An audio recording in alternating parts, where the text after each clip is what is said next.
मनाली की शाम उस दिन कुछ अलग थी।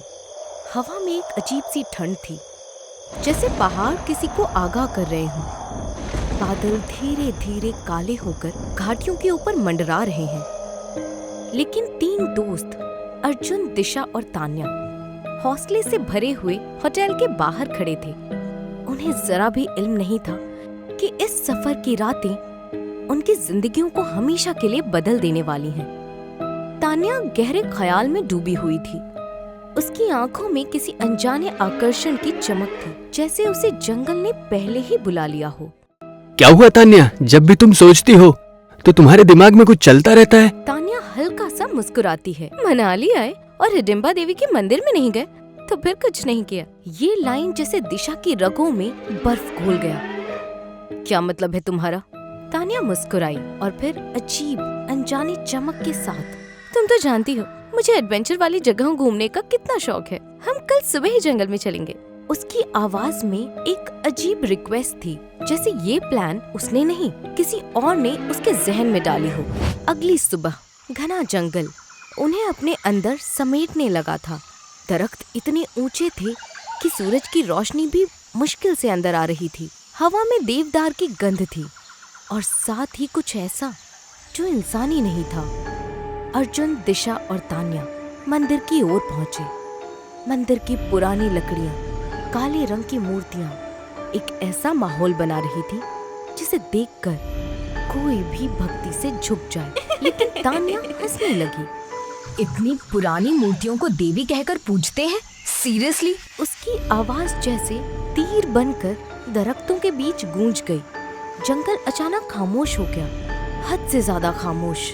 अर्जुन और दिशा भी अपनी हंसी दबा नहीं पाए कि तभी मंदिर के सीढ़ियों के पीछे से एक बुजुर्ग औरत बाहर आई, जिसकी चाल धीमी थी लेकिन मौजूदगी काफी भारी। उसकी आंखों में सुर्ख चमक, चेहरा झुर्रियों से नहीं, राज से भरा हुआ था। देवी के तप स्थान पर हंसी नहीं उड़ाई जाती बच्चे, ये स्थान जागृत है।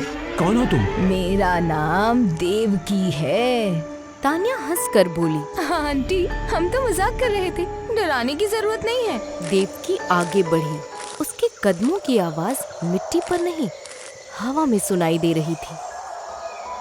हिडिंबा सिर्फ राक्षसी नहीं थी, वो वन की रक्षक थी। उन्होंने वर्षों तक तप किया। उनका तप इस जंगल में आज भी जीवित है। रात के तीसरे पहर देवी मंदिर से निकलकर उस स्थान पर जाती हैं जहां उन्होंने तप किया था। वन उनका अपमान नहीं सहता। जो भी हंसी, अपमान या बदतमीजी करता है, उसका मन जंगल अपने अंदर खींच लेता है। देवकी ने तान्या की आंखों में सीधी नजर डालकर कहा, अगर देवी का अपमान हुआ तो विश्वास रख बेटी, तू इन जंगलों से कभी लौटकर नहीं जा पाएगी। हमेशा के लिए इन्हीं गहराइयों में भटकेगी। अर्जुन और दिशा को डर ने जकड़ लिया, मगर तान्या अब भी यही सोच रही थी कि ये सब लोकल लोगों का टूरिस्ट को डराने का तरीका है। ओह प्लीज, इतना डरावना मत बोलो। हम टूरिस्ट हैं, भूत नहीं।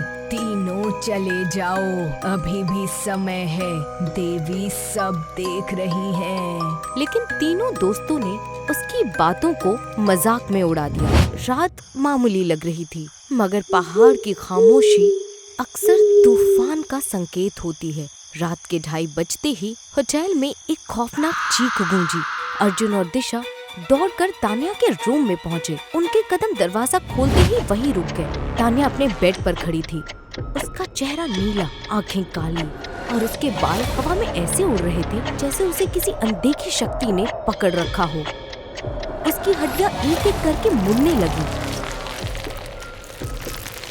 किसी दरख्त की सूखी टहनी की तरह टूटती हुई आवाजें कमरे में फैल गई।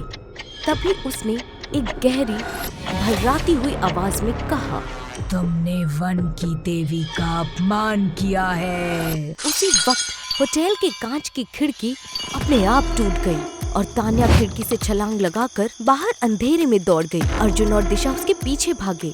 लेकिन बाहर का जंगल आज उन्हें पहचान नहीं रहा था। हवा भेड़िए की तरह चिल्ला रही थी, दरख्तों की शाखें जैसे रास्ता रोक रही थी। धरती की बू भी अचानक बदल गई थी, मानो जंगल खुद जिंदा हो गया हो। तान्या दौड़ती दौड़ती उसी हिडिंबा मंदिर में घुस गई और मंदिर का पुराना दरवाजा अपने आप खुल गया। अंदर खूब अंधेरा था, लेकिन वो अंधेरा मामूली नहीं, वो किसी क्षति का घर था। तान्या अंदर घुसते ही गायब हो गई, जैसे मंदिर की हवा ने उसे निगल लिया हो। अराजक हवा, चरमराती लकड़ी, जैसे मंदिर धीरे धीरे जिंदा हो रहा हो। अर्जुन और दिशा ने भी मंदिर में कदम रख लिया। मंदिर का अंदर का हिस्सा किसी दूसरी दुनिया का लग रहा था। दीवारों पर पुरानी लकड़ियों से रिश्ती नमी, छत से टपकती बूंदें और हर दिशा में घना अंधेरा, जैसे देवी का तप अभी भी उसमें जल रहा हो। अर्जुन और दिशा अंदर कदम रखते ही समझ गए, ये मंदिर अब भगवान का स्थान नहीं, किसी रूह की रहने वाली जगह है। अंधेरा उनके पीछे पीछे सांस ले रहा था। दिशा कांपती हुई आवाज में पूछती है, अर्जुन भी आवाज लगाता है, हमें डराओ मत। अर्जुन भी आवाज लगाता है, दिशा तुम कहाँ हो? उनकी आवाजें दीवारों से टकराकर वापस आ गईं, लेकिन तान्या की तरफ से कोई जवाब नहीं। बस मंदिर में बसी हवा बार बार सिहरन खींच रही थी, मानो उनकी आवाज को कोई निगल रहा हो।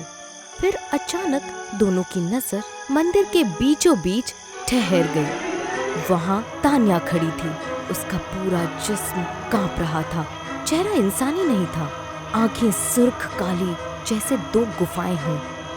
उसकी सांसें फटी हुई थीं और अगले ही पल उसका चेहरा खौफनाक रूप से विकृत होने लगा। मांस खिंचने लगा, गाल अंदर धंस गए और गर्दन एक अजीब दिशा में मुड़ गई। फिर उसने चिल्लाकर कहा, मैंने कहा था ये स्थान जागृत है। उसकी आवाज ऐसी थी जैसे किसी ने लोहे को पत्थर पर घसीटा हो, कर्कश, खतरनाक और गैर इंसानी। अगले ही पल तान्या बिजली की रफ्तार से दिशा के सामने आ गई। दिशा भी तान्या का खौफनाक चेहरा देखकर डर गई। खौफनाक हो चुकी तान्या ने दिशा की गर्दन पकड़कर किसी गुड़िया की तरह मरोड़ दिया। उसकी हड्डियों की मुड़ने की आवाज गूंज उठी और दिशा की चीख हवा में फैल गई। तान्या ने उसे पकड़कर हवा में उछाल दिया।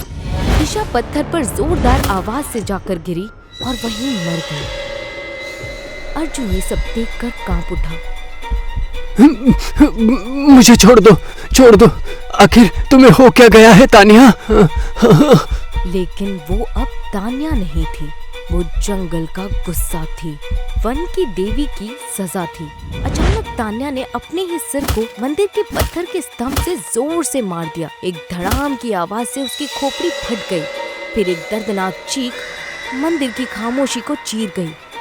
कुछ ही सेकंड्स में उसका चेहरा आम हो गया और उसका जिस्म ठहर गया, मानो किसी अनदेखी शक्ति ने उसे अपनी गलती की सजा खुद अपने हाथों से दी हो। अब वहां सिर्फ अर्जुन बचा था। अचानक पीछे से कदमों की आवाज गूंजी, धीमी, भारी। अर्जुन ने मुड़कर देखा, वही बुजुर्ग औरत देवकी मंदिर में खड़ी थी, मगर इस बार उसका चेहरा इंसानी नहीं था। उसकी आंखें कोयले जैसी काली, त्वचा सूखी और फटी हुई और शरीर से मिट्टी और गीली लकड़ी की बदबू आ रही थी, जैसे वो धरती से उठकर आई हो। अर्जुन डर के मारे कांपते हुए बोला, आखिर कौन हो तुम? हाँ। देवकी की आवाज गहरी हो गई। अब बताती हूँ मैं कौन हूँ। मैं हिडिंबा की तपस्थली की रक्षक आत्मा हूँ।